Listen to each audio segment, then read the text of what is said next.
आपण पाहत आहात EDTV, बातमी अशी जिच्यावर तुम्ही ठेवणार विश्वास। नमस्कार, मी दिलीप पोनेरकर। अयोध्येमध्ये अयोध्या सजायला लागली आहे। तसं महाराष्ट्रातच नव्हे तर भारतात प्रत्येक जण काही ना काहीतरी रामलालासाठी करत आहे। कोणी अन्नदान करत असेल, कोणी रॅली काढत असेल, कोणी अक्षता वाटप करत असेल। असं सर्वत्र आनंदाला उत्साहाला पारावार राहिलेला नाही।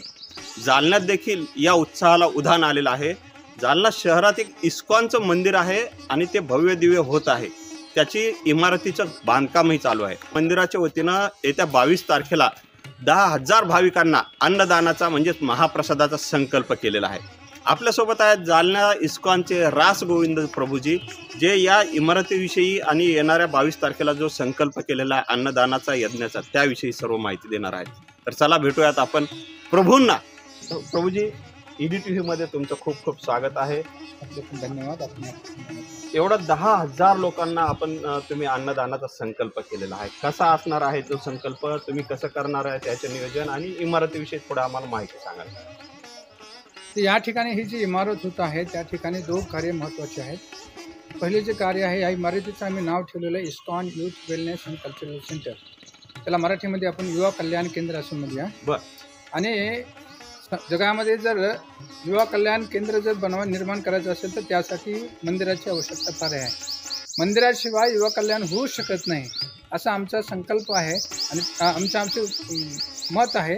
आणि त्या मतानुसार आम्ही ठिकाणी मंदिर आणि युवा कल्याण असं दोघांची संगमित करून या ठिकाणी आम्ही एक कार्य करत आहोत। आपण एक इस्कॉन हा शब्द सर्वत्र परिचित आहे, पण इस्कॉन म्हटलं तर नेमकं याचं जे लॉंग फॉर्म म्हणता येईल त्याला काय म्हणता येईल आपल्याला?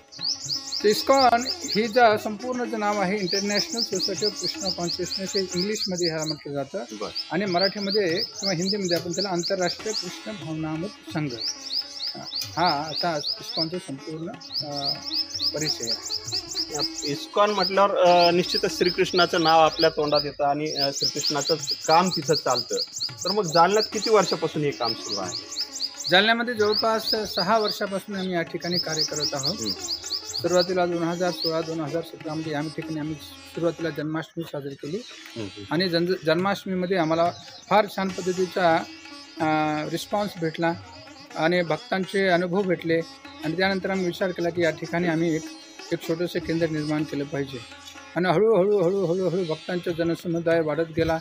डिसेंबर 2022 मध्ये या मंदिराच्या भूमिपूजनाचं कार्य संपन्न झालं आणि हे मंदिराचं कार्य आणि हे युवा कल्याणाचं कार्य बिल्डिंग इमारत उभारण्यासाठी सुरुवात झाली।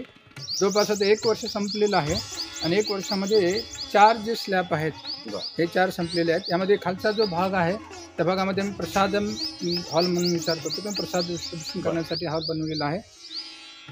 मधला जो भाग आहे तो त्यामध्ये आम्ही भगवंत आणि गर्भगृह असणार आहे त्यामध्ये, आणि त्यानंतर वरचे जे आहे त्यामध्ये क्लासेस असणार आहेत मुलांसाठी किंवा सेमिनार हॉल आहे मुलांसाठी। असणार आहे त्या क्लासेसमध्ये काय शिकवणार आहे? मुलांमध्ये ज्या ठिकाणी आम्ही आणि वरचा जो भाग आहे त्यामध्ये 40 मुलांच्या राहण्याची व्यवस्था करणार आहोत। आता जे आमच्याकडे जे 40 मुलं राहायला येणार आहेत त्या 40 मुलांना वेगवेगळ्या पद्धतीचं जे ज्ञान आहे, श्रीमद भगवद्गीता, भागवत आहे आणि तत्सम त्याच पद्धतीने समाजामध्ये त्यांना व्यवस्थितरित्या जीवनकालीन जगण्यासाठी जी कला त्यांना द्यायची आहे त्याचं ज्ञान आम्ही ह्या ठिकाणी ह्या सेमिनार हॉलमध्ये आम्ही देणार आहोत। अयोध्या सजलेली आहे, सर्वत्र उत्साहाचं वातावरण आहे। तुम्हाला काय वाटतं या उत्सवाबद्दल? तुम्ही कशा पद्धतीने साजरा करणार? तर पाठीमागच्या जन्मामध्ये किंवा पूर्वजन्मामध्ये काहीतरी पुण्य केलेलं आहे, त्या पुण्यामुळं आपल्याला अयोध्यामध्ये जे भगवंताची प्राणप्रतिष्ठा जे होत आहे ते बघण्याचा जो दृश्य आपल्याला भेटत किंवा ऐकण्याचं आहे की आपल्या साक्षामध्ये भगवान आपल्या मंदिरामध्ये विराजमान होत आहेत। 1510 मध्ये ज्यावेळेस गुरु नानक अयोध्यामध्ये भगवंताचं दर्शन करण्यासाठी गेले होते रामलालाचं, त्याने त्यांच्या ग्रंथामध्ये वर्णन केलेलं आहे की त्यांनी दर्शन केलं।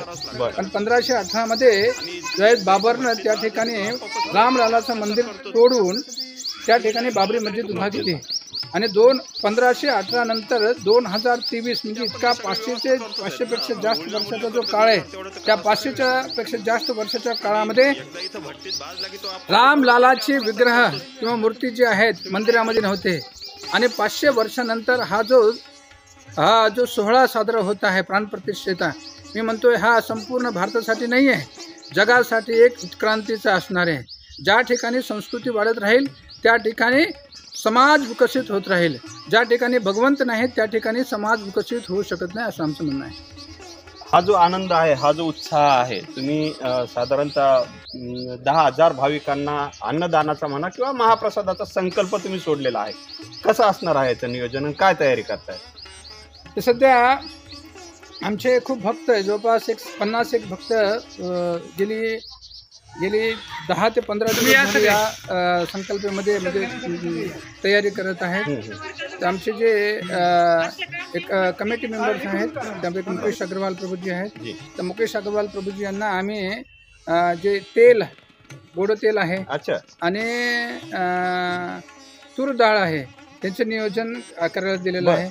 आमचं जे अन्नामृत आहे, ज्या ठिकाणी मध्यान्ह भोजन आम्ही मुलांना देतो, शाळेचं जे अन्नामृत फाउंडेशन आहे, त्या अन्नामृत फाउंडेशन तर्फे आम्ही त्या ठिकाणी एक 10,000 भक्तांसाठी भाताचे नियोजन करत आहोत. आणि या ठिकाणी आमचे जे बाकीचे जे भक्त आहेत ते पुरी, सब्जी आणि स्वीट्स असे जे नियोजन करून जवळपास एक 7-8 पदार्थ म्हणजे व्यंजन जे आहेत भगवंतांना अर्पण करून जवळपास जेवढे भक्त येतील 10,000च्या भक्तांना आम्ही प्रसाद देण्याचं नियोजन करतो. ॲक्च्युली यासाठी तयारी म्हणून जवळपास जेवढे शाळा आहेत जालना जिल्हा म्हणजे जालना शहरामध्ये जवळपास एक 70-80 शाळा आहेत.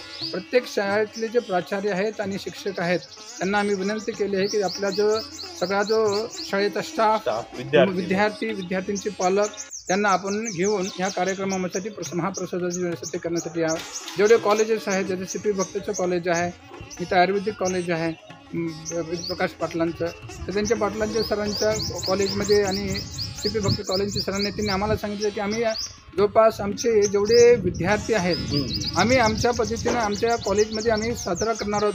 पण प्रसादासाठी आम्ही ह्या इस्कॉनच्या महाप्रसादाच्या ठिकाणी आम्ही सगळ्या विद्यार्थ्यांना, आमचा स्टाफ, आमचे जेवढे शिक्षक आहेत आणि आम्ही स्वतः या ठिकाणी येणार आहोत असं त्यांचं म्हणणं आहे. त्यामुळे मला असं वाटतं की 10,000 ही संख्या फार कमी होणार आहे. संख्या ही वाढू पण शकते, त्याचं पण आमचं नियोजन चालू आहे. रामलालाच्या 22 तारखेच्या स्थापनेनंतर जालन्यामध्ये राधाकृष्ण मंदिराच्या म्हणजे ही इस्कॉनच्या मंदिरामध्ये आम्ही आमच्या मंदिराचे जेवढे कार्य आहेत ते सर्व कार्य 22 तारखेपासून आम्ही चालू करणार आहोत.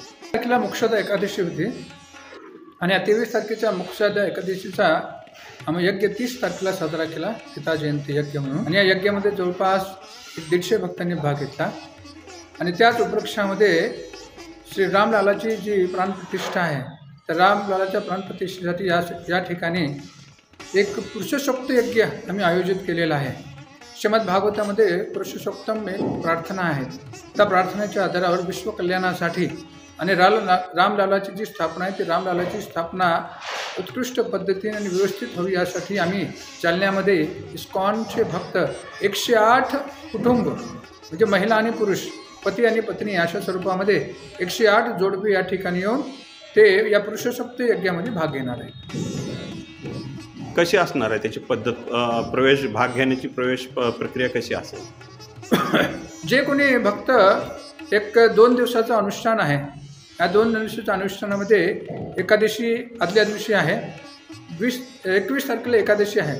एकादशीचं व्रत करून दुसऱ्या दिवशी 22 तारखेला द्वादशीच्या दिवशी पारायण करून एक दुपारपर्यंत उपवास ठेवला आणि असे जे 108 भक्त या ठिकाणी भाग घेण्यासाठी इच्छुक आहेत जोडपे, त्यांना या यज्ञामध्ये भाग घेण्यासाठी आम्ही संधी देणार आहोत.